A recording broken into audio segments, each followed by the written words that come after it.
Depois de fazer alguns pareceres para alguns clientes e responder alguns questionamentos de alguns colegas aqui, eu resolvi fazer um conteúdo específico sobre o ponto facultativo, pois assim eu posso enviar para os meus queridos clientes e deixar disponível para alguém que ainda tem interesse no assunto.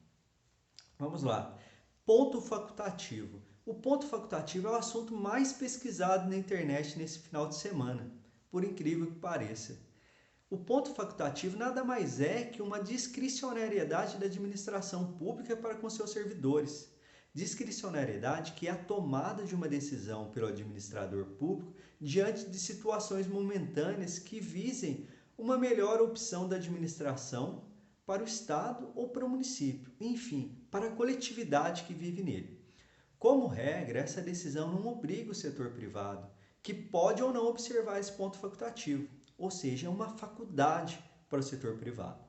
Porém, se for observado pelo setor privado esse benefício, ele é incorporado ao contrato de trabalho dos trabalhadores, como uma espécie de direito adquirido. Isso tem como base os costumes de uma sociedade e um princípio do direito do trabalho, que é o princípio da condição mais benéfica para o trabalhador quando existirem duas situações.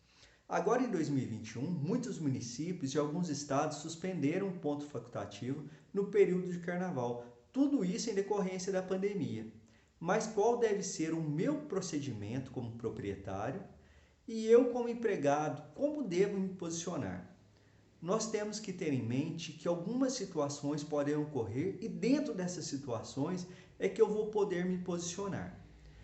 Em algumas localidades, inclusive, existe a previsão de lei instituindo esse período como feriado municipal. Um exemplo é Salvador e Rio de Janeiro. Já em outras situações, podem existir acordos coletivos e convenções coletivas que determinam que esse período é de descanso com as características de um feriado.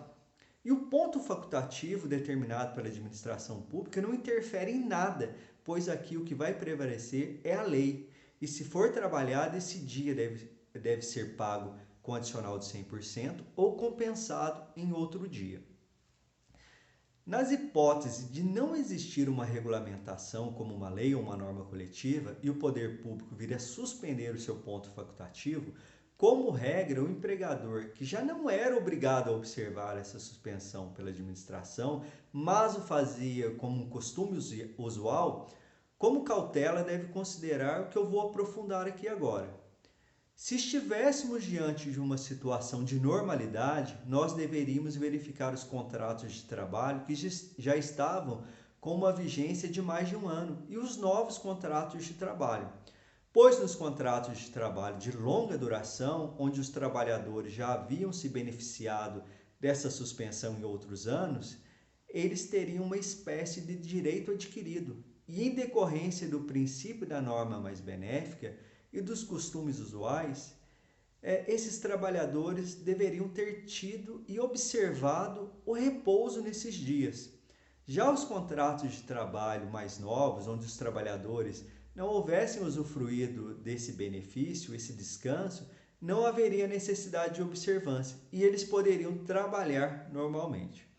No entanto, nós vivemos uma situação de anormalidade por conta da pandemia do coronavírus. E é justamente por conta disso que alguns municípios e estados suspenderam a facultatividade do ponto. Aqui nós devemos fazer uma ponderação. O que é mais importante? Um benefício para o trabalhador ou uma tentativa de controle da pandemia?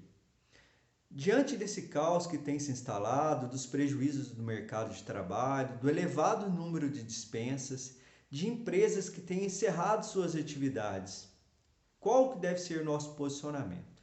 Eu particularmente entendo que deve ser afastado o benefício do direito adquirido, do costume, da norma mais favorável ao trabalhador, que os empregadores possam abrir seus comércios de forma a observar o que o município vem fazendo, ou seja, tentar combater a aglomeração e impulsionar, consequentemente, suas atividades comerciais.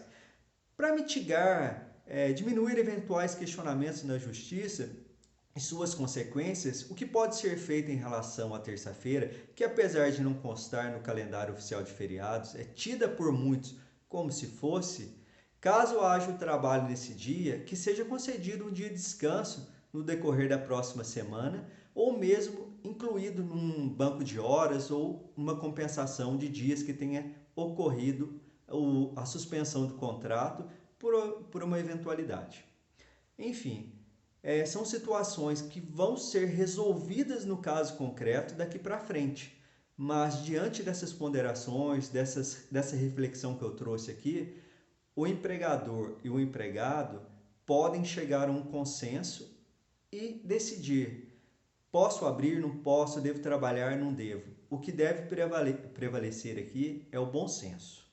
Ok? Espero ter ajudado e até um próximo conteúdo.